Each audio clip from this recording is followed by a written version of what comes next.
pirates. She stows the equipment with a smile. There is great relief in things. She had overheard the need for someone to go out and help one of the barons. She wasn't sure if she was supposed to overhear it or not, but it had been perfect. It was everything she needed.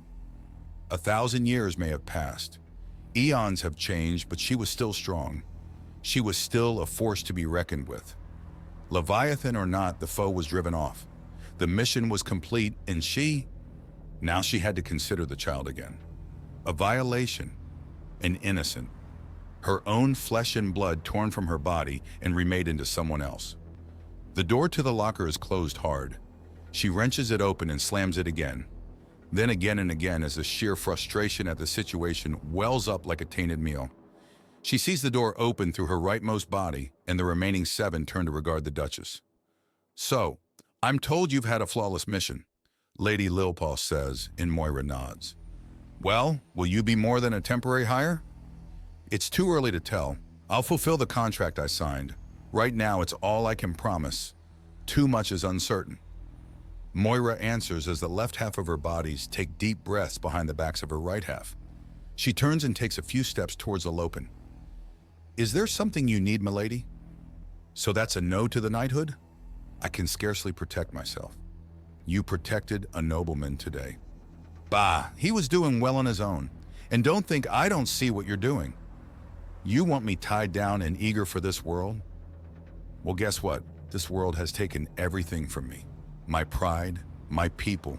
None of my family are using any of the old codes, if they're still alive.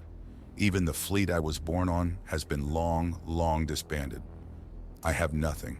You have the respect of my women, the respect of a baron, a daughter, great skill in battle and opportunity aplenty. Trust me, count your blessings, you have more than you think."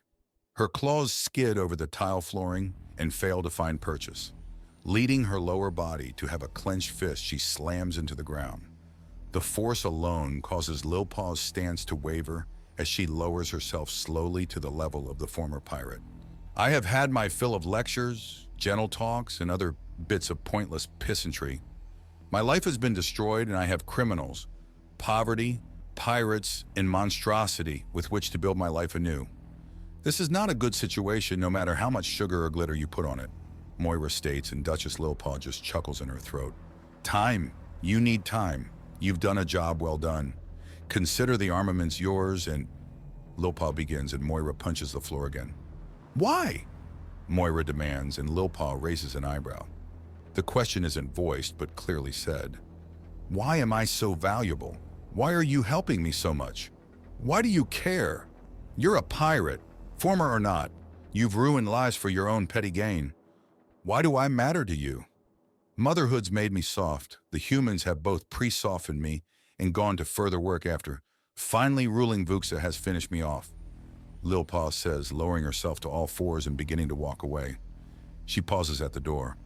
"I'm helping you in particular because I remember what it's like to beg for some kind of answer, any kind of answer, and receive nothing.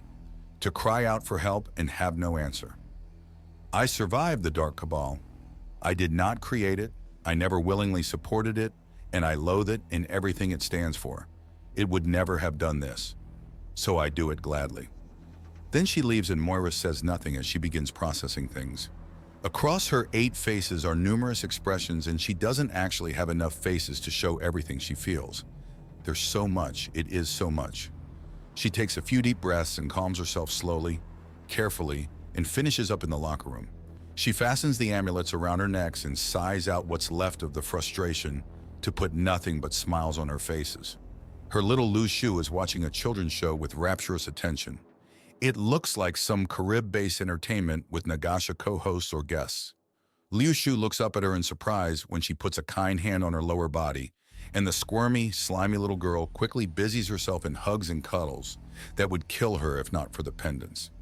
The little girl starts making sounds close, but not quite to the language lessons on screen. She's paying attention, and there's nothing but innocence and kindness in those eyes. Eyes surrounded by poison. She decides that short of someone complaining about being shot at, she was spending her day with Liu Shu. "So you fought a whale? Big black thing?" Looks like it wouldn't be out of place on Earth? Franklin asks into his communicator as he looks out into the water nearby the scanning site. That's right. If there's one in the area, hold off from scanning or anything like that. I don't know what about the scan set it off, but it did set it off. Ryu answers and Franklin nods. All right, I'll tell the class. See if we can't scare up some information on these things. Franklin replies as he leans away from the edge of the hovering vehicle. He can see Professor Valiant's nod and he gives her a thumbs up. The lecture had expanded, and before he knew it, he was offering to transport the students to one of the sites. He had called Ryu about information and was getting a hefty warning about wildlife. You do that, unless you're willing to sword fight a whale. Actually, now that you mention it, do not sword fight the whales. They're intelligent. Would you feel good about beating up dolphins? Dude, dolphins are psychotic. Manatees then? No. Then don't sword fight the whales. They're calm unless provoked. Do not provoke them. Ryu tells him, and Franklin nods. All right. Is there anything else? Franklin, I'm being 100% certain so that there's no miscommunication. Do not provoke the whales. They can use axiom. They're intelligent. Don't do it. I got it. I was only joking. Good God, man. Franklin protests before huffing and hanging up. I probably should have said something more. He shrugs to himself and nearly bumps into Jean-Luc as he takes a step back. Something about the whale? Jean-Luc asks. Apparently it's a lot more dangerous than it looks.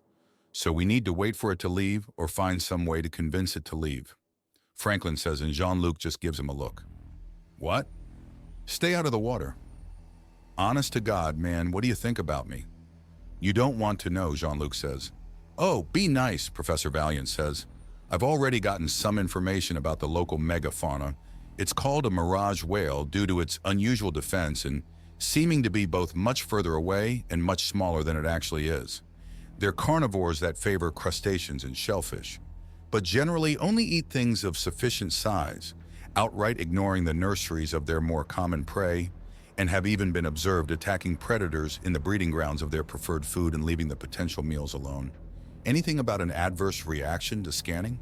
Nothing about violence, but if you start to scan in an area they're in, they generally leave quickly, which is why so little is known about them beyond eyewitness accounts. Dedicated drones and scanning networks are avoided. Ryu kicked off a deep penetration scan in close proximity to a fully grown Mirage whale, and it went completely hostile in response. It had to be chased away, but only after it revealed itself intelligent enough to actually actively use axiom, and its whale song shifted enough times to be constituted as a language. You think they're intelligent? I think they're almost intelligent. The existence of a crude language and the ability to actively use axiom are two big clues. That they go out of their way to preserve their favorite food sources also says smart. But is it active ranching or just protection of something they know will make food one day? They're smart enough to be off the menu, which means I need something else to do with that industrial-scale butter shipment, Jean-Luc says, and Franklin slowly turns to look at him. That was a joke? Oh, okay. I was about to ask where you got that much butter.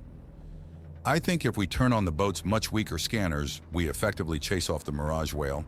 They don't stick around in areas with scanning going on, so we use that to get some distance, then do a deep scan when it won't hurt the beast. Professor Valiant offers, and Franklin nods.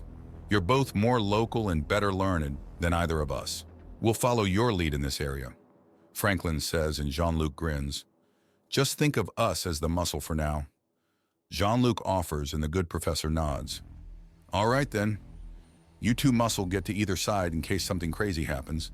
Muscle is always at the perimeter to protect the site from outside influence after all. Professor Valiant says, pointing to the edges of the vehicle, and Jean-Luc snorts in amusement. She's separating us. I guess we've been naughty. Jean-Luc mocks Franklin. Don't bring your dirty fantasies into this. The ones flying around already don't need any more company. Franklin answers, and Professor Valiant lets out a huff before pushing both men in the shoulders in opposite directions. Okay, girls, we have local wildlife here that has recently been proven very adverse to the kind of scanning we're going to do. So instead, we're going to start off with something lighter in order to annoy it away. Does everyone understand? There is a call from the students, as Franklin and Jean-Luc take positions on opposite sides of the vehicle, and its sensors are brought online and redirected into the water. There is a sound of discontent from deep below, and the figure that is simultaneously tiny and gigantic makes a circular movement before diving deep and moving north. Keep the scanner on it. We not only can keep track of the whale that way, but drive it off too, Professor Valiant's orders. And there's a final strange echo from the whale before it leaves scanner range entirely. They keep scanning the area with the low-intensity devices incorporated into the vehicle before drifting around to directly above their target and beginning to lower the scanning array. Then after a few moments, it reaches its optimal depth. Activating the array in 3, 2, 1, Franklin looks down as he feels the pulse of energy from the array far below, and his eyebrows go up as he feels. It's a structure. There's a doorway behind debris, and it goes into a clear docking bay, one of the students says, and Franklin climbs onto the edge of the vehicle and starts walking around it. He can sense it all too. The constant pulses from the scanner is giving him a flawless image of the structure. "I'm going in," he says as he activates his Axiom brand and jumps into the water. "Hey, wait," Jean-Luc begins, but Franklin isn't listening as he falls without any slowing. The brand keeping the water off of him, and then he considers, thinks, and then tears at physics with Axiom. He's in darkness, deep darkness. He stops his fall and pulls out his communicator.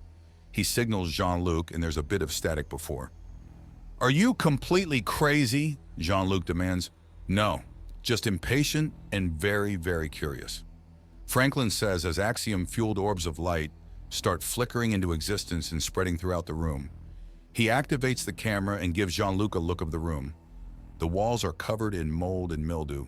Whatever sheen there was on the walls is long gone. Along the floor are numerous lumpy shapes that Franklin doesn't need to look at. He can smell the old death. "Look down, dumbass," Jean-Luc says. "They're dead bodies, picked apart by small scavengers." Franklin answers as he looks around. The cave-in wasn't a watertight seal, and small animals have gotten in. "Will you stop tainting the site?" Professor Valiant demands in a furious tone. "I'm making sure that—" "Get out of there, you reckless little—" she begins before he teleports back onto the vehicle, so her voice goes echoed through the communicator when she calls him a shit.